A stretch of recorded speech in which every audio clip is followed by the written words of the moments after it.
Question की reading कर लेते हैं। बोला गया है एक सोप बबल है जिसको आपने ब्लो किया है using a mechanical pump. Mechanical pump के माउथ पे आपने सोप का कोई सोल्यूशन रख दिया और दूसरे साइड पे आपने एयर ब्लो करी। डायग्राम बनाना है तो आप बना सकते हो। ये ऐसा एज्यूम कर लीजिए, एक पाइप है और यहाँ पे आप एयर ब्लो करेंगे यूजिंग योर माउथ, और यहाँ पर क्या है, सोप का सोल्यूशन है। जो आप एयर ब्लो करेंगे वो इसके अंदर आएगी और इसका धीरे धीरे वॉल्यूम बढ़ने लगेगा और एक पर्टिकुलर रेडियस जब इसमें डेवलप हो जाएगी तो ये सोप की जो बबल है यहाँ से सेपरेट हो जाएगी और फिर ये एयर में blow you can say float करने लगेगी। This is your picture. तो यहाँ पर इस पिक्चर के लिए ग्राफ बनाना है। एक क्वांटिटी है प्रेशर जो इसके अंदर होगा, वो आप समझ रहे हो कांस्टेंट नहीं होगा, वेरिएबल होगा।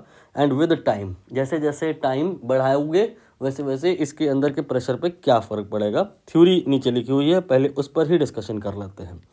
Inside the soap bubble pressure जो होता है वो क्या होता है।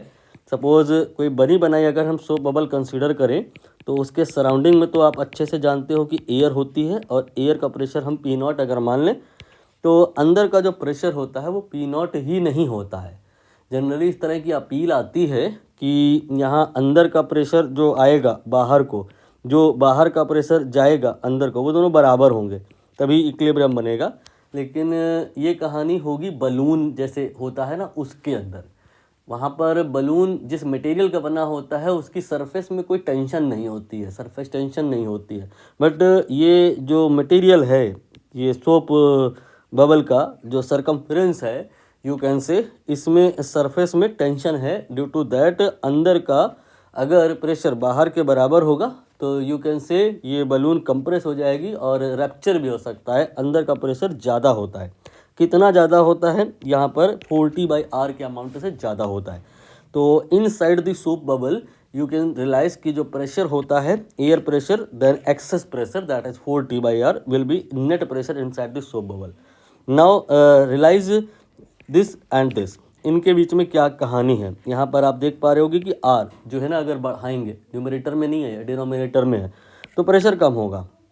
अब और शुरुआत में अगर हम बिल्कुल बिगिनिंग में बात करें तो जो जब बिल्कुल ये बबल बननी स्टार्ट हुई थी तो रेडियस ये बहुत कम रही होगी।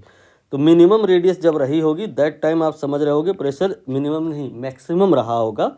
और फिर जैसे जैसे आप ब्लो करते जाओगे तो रेडियस बढ़ती जाएगी और R बढ़ता जाएगा, P कम होता जाएगा और आफ्टर ऑल रेडियस इनफाइनाइट जो अगर अप्रोच कर गई तो प्रेशर फिर P0 की तरफ अप्रोच करेगा। बिकॉज यहाँ अगर R इन्फिनिटी रखते हैं तो ये फैक्टर 0 हो जाएगा, P बिकम P0। ये जो आपने कंक्लूजन क्रिएट किया है, जिस ग्राफ में आपको ये दिखाई दे जाए बस समझो वही ग्राफ सही है।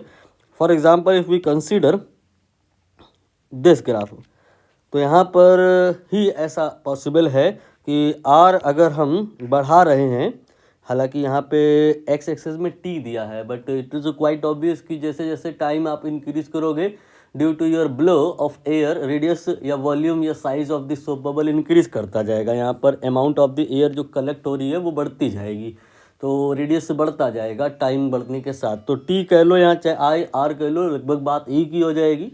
और जब ये बढ़ेगा तो P कम होगा। ये किसी भी ग्राफ में हो ही नहीं रहा है, सब में तो मोटे मोटे तौर पे देखा जाए तो इंक्रीजिंग पैटर्न हो रहा है। हालांकि इस पर हमें फोकस करना चाहिए था, लेकिन यहाँ पर हम इसलिए नहीं करेंगे, अभी बता रहे हैं बिकॉज ये बता रहा है कि यहाँ पर लीनियर वेरिएशन है। बट उसके पहले आप इस वाले ग्राफ पे आ जाओ क्योंकि इसकी कहानी इन पॉइंट से एग्जैक्टली मैच हो रही है। व्हाट इज़ इट मीन कि शुरुआत में आपका प्रेशर मैक्सिमम है टाइम T इक्वल टू 0 पे। यहाँ पे देखिए टाइम T 0 है, दैट टाइम प्रेशर यहाँ पर जो है अगर कोई कहे कितना होगा तो आप इस जगह पे एक ऐसे लाइन ड्रॉ कर दोगे, that will be the value of max pressure. And then जब T बढ़ता गया तो यहाँ पर T के बढ़ने से R बढ़ता जाएगा और P कम होता जाएगा। एंड आफ्टर ऑल जो आपका P होगा P0 की तरफ अप्रोच करेगा और अगर एयर प्रेशर कंसीडर ना किया जाए तो फिर ये 0 हो जाएगा और फिर ये आपका ग्राफ आफ्टर ऑल 0 की तरफ अप्रोच करेगा।